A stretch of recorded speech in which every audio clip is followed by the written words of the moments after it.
So hello all, I welcome you all in our next video of English language term 1 lesson 5 verb infinitive for class 8. If you remember, we have already completed all the syllabus of term of periodic 1, and you people also have completed your test periodic test 1 of English. So from today onwards we will be completing or we will be going through term 1 chapters, right? So our first chapter of term 1 is verb infinitive, that is lesson 5. So let's proceed. Lesson 5, verbs infinitives. Words that express an action or tells us what a person is, was, does or did or has or had are called verbs.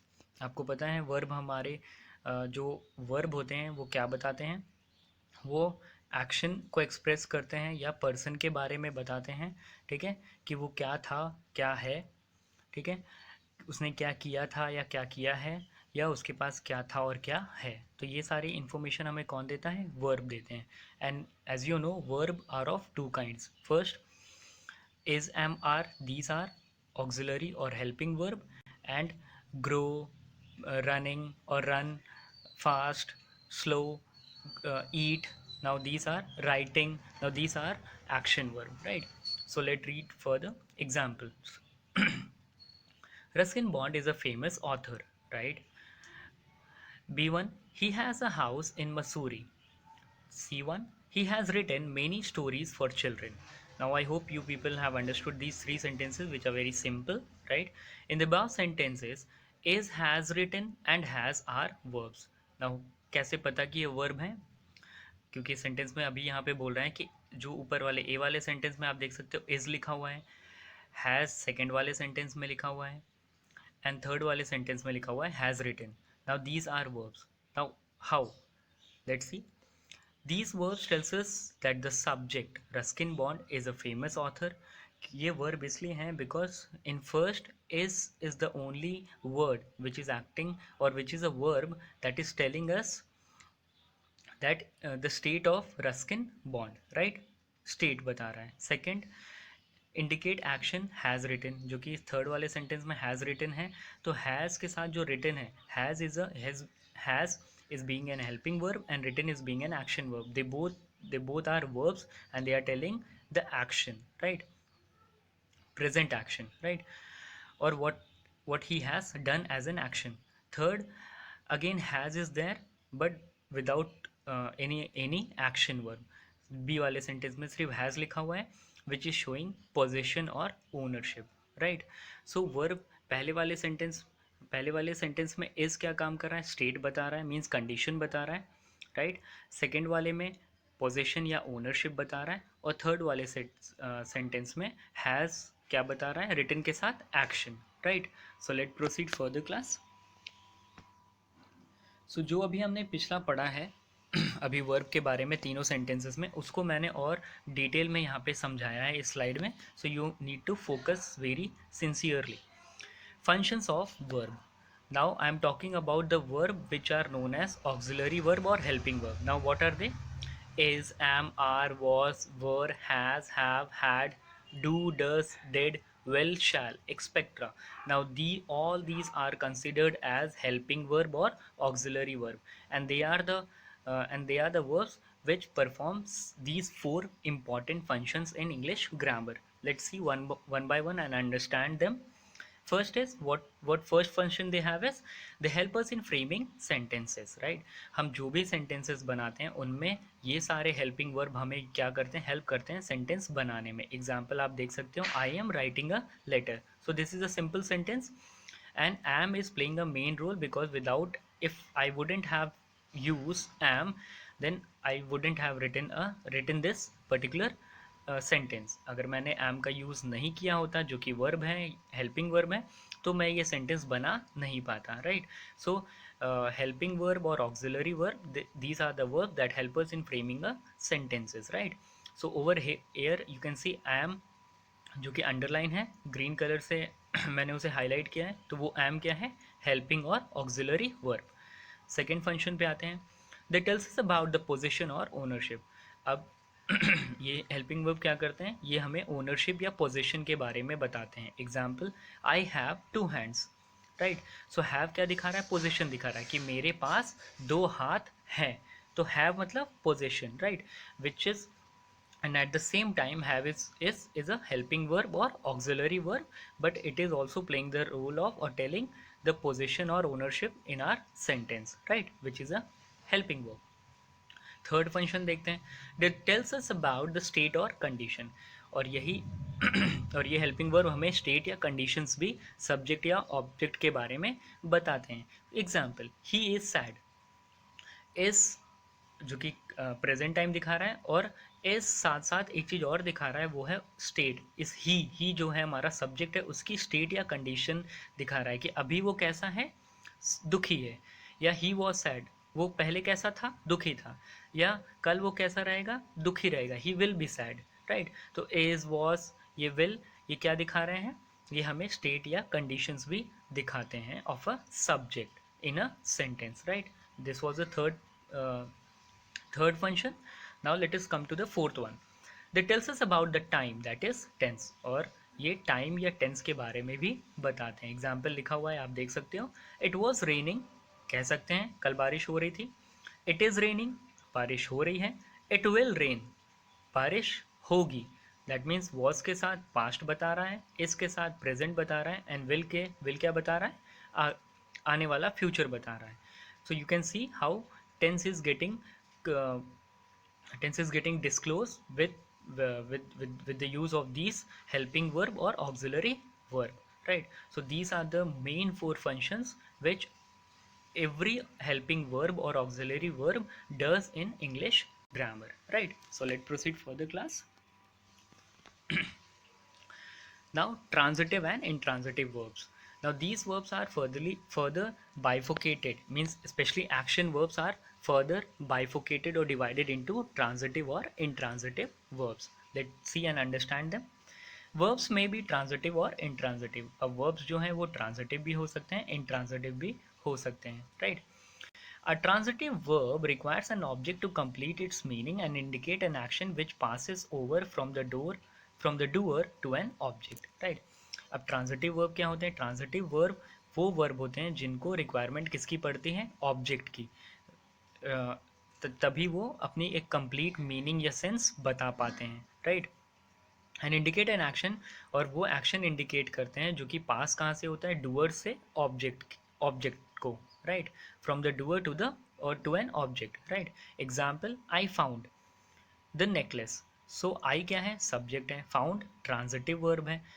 क्यों, क्योंकि अभी ये transitive इसलिए है क्योंकि the necklace जो है उसको जब हम फाउंड के साथ इस वर्ब के साथ जोड़ दे रहे हैं, जो कि द नेकलेस ऑब्जेक्ट का रोल यहाँ पे प्ले कर रहा है, तो वो हमें पूरी तरीके से मीनिंग बता रहा है. इस सेंटेंस की हमें पूरा मीनिंग पता चल रहा है कि there is a subject I जिसने क्या पाया या कि उसको क्या मिला, एक नेकलेस. अगर सिर्फ ये सेंटेंस आई फाउंड होता तो क्या ये कुछ सेंटेंस इनकम्प्लीट या सॉरी सेंटेंस कंप्लीट होता या सेंसिबल होता, नहीं. क्योंकि आई फाउंड होता, सिर्फ अगर लिखा होता I found, so I found क्या क्या पाया, किसने पाया, और कहाँ पाया, किसके साथ पाया, तो ये सब कुछ भी इंफॉर्मेशन हमें नहीं मिलती, राइट. पर जैसे ही हमने फाउंड के साथ द नेकलेस जोड़ दिया जो कि ऑब्जेक्ट है, अब ये पूरा का पूरा सेंटेंस एक कंप्लीट और मीनिंगफुल हो गया, right. So the verb which is found written over here is a transitive verb, जो कि transitive verb है. Why? Because it is having an object to which is giving with which it is giving a complete sense or meaning, right. Let's proceed further class. The action of the subject I passes on to the object the necklace. अब जो action है I का, subject का, वो pass किसको हो रहा है, necklace पे, जो कि object है sentence का. Some transitive verbs takes two object and are called ditransitive verb. कुछ sentences में दो object का use करते हैं हम लोग, और ऐसे sentences को हम क्या बोलते हैं, या ऐसे verb को हम क्या बोलते हैं, ditransitive verb. Di means two. One object is direct and another is or other is indirect. So ऐसे sentences में जहाँ दो object का use हम करते हैं उसमें एक object की तरह treat किया जाता है और दूसरा indirect की तरह, right. The direct object relates to the verb that is and is directly affected by it, ठीक है. The direct object relates to the verb and is directly affected by it. जो डायरेक्ट ऑब्जेक्ट होता है वो directly किससे relate करता है, verb के साथ, और वो उस वर्ब का इफेक्ट भी उस पर डायरेक्टली पड़ता है, right. An indirect object indicates the person who benefits from the action और receive something as a result of the action. और इनडायरेक्ट ऑब्जेक्ट जो होता है सेंटेंस में, उसको कैसे पता करते हैं, क्योंकि वो सिर्फ एक्शन को रिसीव करता है। तो इसका मतलब है सेंटेंस में जिसके ऊपर एक्शन हो रहा है, राइट, जो एक्शन डायरेक्टली जिस जिस चीज़ पे हो रहा है, डायरेक्टली जिस चीज़ पे हो रहा है, वो होता है हमारा डायरेक्ट ऑब्जेक्ट। और और जिसको वो और ये एक्शन, जो ऑब्जेक्ट सेंटेंस में इस एक्शन को रिसीव कर रहा होता है, उसे हम क्या बोलते हैं, या रिजल्ट रिसीव कर रहा होता है, उसे हम क्या बोलते हैं, इनडायरेक्ट ऑब्जेक्ट, राइट। एग्जाम्पल देखते हैं। ए, he gave the bag to the potter. So he is a subject, gave transitive verb। why transitive? क्योंकि इसके साथ दो ऑब्जेक्ट जुड़े हुए हैं। अगर दोनों ऑब्जेक्ट नहीं होता तो ये क्या होता, इंट्रांजिटिव वर्ब होता है, पर इंट्रांजिटिव वर्ब होता, पर अभी क्या है, ये transitive. He gave the bag, अब द बैग तो क्या है, direct object. To the potter, किसको दिया, पॉटर को, तो वो क्या हो गया, इनडायरेक्ट ऑब्जेक्ट। और बहुत सिंपल रूल है इसको पता करने का, कि कौन सा, कैसे डायरेक्ट ऑब्जेक्ट कैसे पता करेंगे या इनडायरेक्ट ऑब्जेक्ट कैसे पता करेंगे। अगर ऑब्जेक्ट के बाद व्हाट से क्वेश्चन करेंगे, अगर वर्ब के बाद व्हाट से क्वेश्चन, वर्ब के साथ व्हाट से क्वेश्चन लगा के अगर हम पूछेंगे, तो जो भी नाउन या ऑब्जेक्ट हमें मिलेगा, ऑब्जेक्ट का मिलना मतलब नाउन का मिलना, तो जो भी नाउन या ऑब्जेक्ट हमें मिलेगा वो कहलाएगा डायरेक्ट ऑब्जेक्ट, राइट। और जो इसको रिसीव करेगा, अगर होम लगा के हम बात करेंगे ऑब्जेक्ट, वर्ब के बाद, तो जो नाउन या ऑब्जेक्ट हमें मिलेगा वो मिलेगा क्या, हमें इनडायरेक्ट। एग्जाम्पल देख लेते हैं। अगर मैं पूछूं, या एक बार फिर से पढ़ते हैं ये sentence, he gave the bag to the potter. So अगर वॉट लगा के पढ़ूँ, अगर वॉट लगा के क्वेश्चन पढ़ूँ तो क्या होगा, what was given. So what was given, अब वॉट लगा के मैंने वर्ब के सहारे को एक क्वेश्चन पूछा है कि वॉट वॉज गिवन, तो what was given, the bag. अब यहाँ पे द बैग जो मिल रहा है वो क्या है, नाउन है या ऑब्जेक्ट है। तो जब हमने वॉट लगा के पूछा क्वेश्चन, तो आंसर क्या मिला, द बैग। तो ये बैग हो जाएगा डायरेक्ट ऑब्जेक्ट, राइट। और जब हमने ये क्वेश्चन किया दूसरा, होम लगा के, to whom the bag was given, right, to whom the bag was given. अब जैसे होम लगा के किया तो हमें दूसरा एक नाउन या ऑब्जेक्ट मिला। और ये जब होम लगा के जो हम क्वेश्चन करेंगे, उस टाइम पे जो हमें नाउन या ऑब्जेक्ट मिलेगा वो क्या होगा, वो हमेशा इनडायरेक्ट ऑब्जेक्ट ट्रीट किया जाएगा, कहाँ पे, सेंटेंस में, right. So I hope you people are understanding. Second, she gifted the book to me. So she gifted, ये गिफ्टेड क्या है, ट्रांजिटिव है। क्यों ट्रांजिटिव है, क्योंकि दो ऑब्जेक्ट इसके साथ जुड़े हैं, the book. So what was gifted, ऐसे क्वेश्चन पूछ सकते हैं, what was gifted, the book. तो व्हाट लगा के जब हमने पूछा तो हमें कौन सा, क्या नाउन मिला, द बुक मिला। तो द बुक हम किस तरह ट्रीट करेंगे, डायरेक्ट ऑब्जेक्ट। क्यों, क्योंकि व्हाट लगा के हमने पूछा और हमें आंसर मिला द बुक, तो इसलिए वो डायरेक्ट ऑब्जेक्ट है। अब होम लगा के पूछेंगे, to whom it was gifted, to me. तो मी यहाँ पे, क्योंकि होम के साथ क्वेश्चन करने या होम को लेकर के क्वेश्चन करने के बाद जो हमें ऑब्जेक्ट या नाउन मिल रहा है वो क्या है, मी। इस वजह से ये इनडायरेक्ट ऑब्जेक्ट हो जाएगा, right. Now let us come to intransitive verb. An intransitive verb does not require any object or to complete its meaning.